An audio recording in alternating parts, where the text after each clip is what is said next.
الحمدللہ والصلاة والسلام علی رسول اللہ اما بعد۔ شمائل محمدی کی آج کی قسط میں ہم صوم عاشوراء سے متعلق گفتگو کریں گے۔ عائشہ رضی اللہ عنہا سے روایت ہے، فرماتی ہیں کہ عاشوراء وہ دن ہے کہ زمانے جاہلیت میں قریش کے لوگ اس دن صوم رکھا کرتے تھے اور اللہ کے رسول اکرم صلی اللہ علیہ وآلہ وسلم بھی اس دن کا صوم رکھا کرتے تھے۔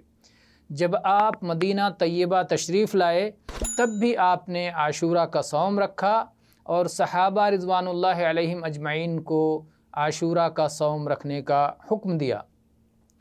جب ماہ رمضان کا صوم فرض ہو گیا تو پھر رمضان ہی فرض رہا اور عاشوراء کو چھوڑ دیا گیا، یعنی عاشوراء کی فرضیت ختم ہو گئی، اور اس کے بعد اب جو چاہے تو عاشوراء کا صوم رکھ لے اور جو چاہے عاشوراء کو چھوڑ دے، یعنی عاشوراء کا صوم نہ رکھے۔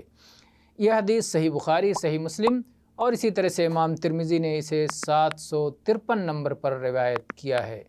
واللہ تعالی اعلم والحمد للہ رب العالمین۔